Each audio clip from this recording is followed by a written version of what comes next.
Well, coaches, they don't like to claim moral victories, but we can. A one-score game with the defending two-time champs with a head coach in his first season, I think would qualify as that. Now, Auburn also making moves in the 2024 class, up to 14 with 18 commits in Hugh Freeze's first full cycle. Pretty solid start to 2025, too. 3 commits already in the fold, a top 10 class this weekend. Definitely going a long way toward building it up even more. Let's talk more Tigers with our friend Christian Clemente of Auburn Undrecover. Christian, we just talked to Steve about some of the big visitors, but I have one more to ask you about. What did 3-star offensive tackle Favour Edwin think about his trip to Jordan-Hare? Yeah, Emily, he absolutely loved it. This is a guy who came over to America from Nigeria, still really new to football, pretty raw player there at offensive tackle. But you want to talk about a great piece of clay, a moldable piece of clay there at offensive tackle. Doesn't get much better in terms of a frame than Favour Edwin. And this is a guy who came over and was playing basketball. The last time he was at Auburn was 2 years ago for a basketball camp, actually.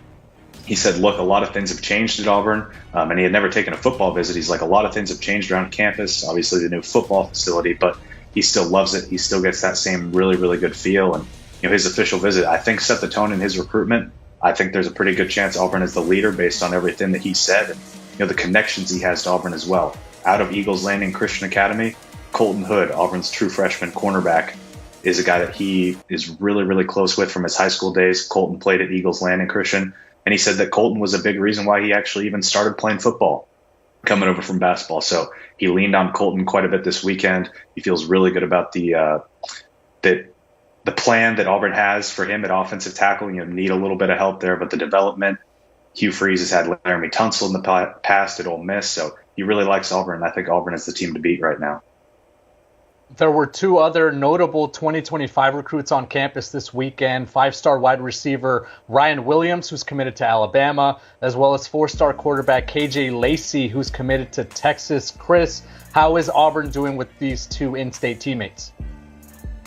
Yeah, they're definitely starting to make a move, and they need to. These are 2 really talented guys, both out of Saraland in the state. And the last time Ryan Williams was on campus for a game was last year at the Penn State game. Emily, you're talking about moral victories. You didn't get any moral victories out of the Penn State game last year. You can kind of get some in the Georgia game this weekend. And the biggest thing with Ryan Williams was he visited for that game, and he said not a single coach talked to him during that visit. Really left a sour taste in his mouth. This new Auburn staff had to kind of make up some ground with him, and so far they have. He ended up staying overnight. He was back at the football facility on Sunday, spending time with wide receivers coach Marcus Davis, spending time with Hugh Freeze. He said, look, I didn't talk to anybody last time I was here for a game. Today I talked to everybody. I talked to Hugh Freeze before the game, talked to him after the game. There's a good reason Auburn's making him such a big priority in 2025. He's probably a generational talent there at wide receiver.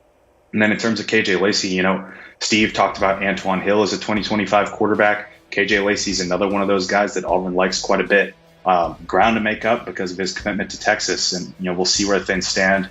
Little unclear on where he stands in the recruiting board for quarterback there in 2025, but really talented player. And if it helps you with Ryan Williams, I think any school would be pretty interested. And he's obviously very talented in his own right as well.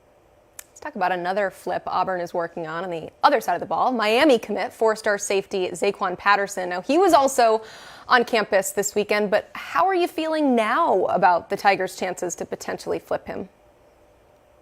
Yeah, I still think there's some work to be done, but there are folks at Auburn that feel optimistic, I think would be the best way to say it, with their chances to try and land Zaquan Patterson. The message with him was we're a couple playmakers away. And that was really the message with all the recruits there. They're telling Zaquan Patterson, Brock Bowers has this crazy game at tight end. If we have you there at safety playing that star role, we're putting you on Brock Bowers. Now, I don't know if anybody can stop Brock Bowers, but that's the message. We need playmakers. We need playmakers like you, Zaquan. And it was really resonating with him. He said that after his commitment to Miami, some schools backed off. He said Michigan really backed off. He said Auburn's the school that talks to him the most outside of Miami right now. Despite being from South Florida, this is a guy who's grown up with Auburn people kind of in and around his camp since he was young. He's been coming to Auburn games since he was like 7 or 8 years old. He's always had Auburn kind of in a special place in his heart. He ends up sticking closer to home with Miami when he commits, but he's expected to be back for an official visit. This is one that Zach Etheridge, Auburn's secondary coach, is working really hard, and Hugh Freeze is obviously involved as well. Some huge names on campus this weekend. Auburn working on a class that's already inside the top 15 nationally. Who do you have on potential commit watch, Christian? Yeah, I mean, we already talked about Favour Edwin. I think there's a really good chance Auburn gets him in the boat here pretty soon. He said he wants to take an official visit to Clemson there early in November, but outside of that, Alabama's in the mix as well, but I really think Auburn is the team to beat there right now. And then the other one is JUCO safety LaQuan Robinson. Auburn's still after KJ Bolden. They're after Zaquan Patterson, but they need a lot of help at safety for the future. And we saw Jalen Simpson had a pick. He's probably headed to the NFL. Zion Puckett is about to graduate. They need guys there in the secondary, and LaQuan Robinson is a guy that can come in, play right away, contribute. He's originally from Alabama, from Greenville, before going to play junior college ball. And this is a guy that I ended up putting a future or a prediction in for this weekend, just because I think Auburn sits in a really good spot with him. His whole family grew up Auburn fans, and you could see the smile. You see it there in the picture. You could see the smile on his face. You could see the smile on his family's face. Everybody in the Robinson family had a really good time this weekend at the game. And Hugh Free is hoping to bring a lot of smiles to Auburn fans' faces. Christian, thank you so much for joining us and providing all that great insight. A top 15 class at the moment for the Tigers, certainly one of the more intriguing teams as we head into the early signing period. For all the latest on Auburn football and recruiting, as Freeze and company get things off the ground there, head on over to auburnundrecover.com.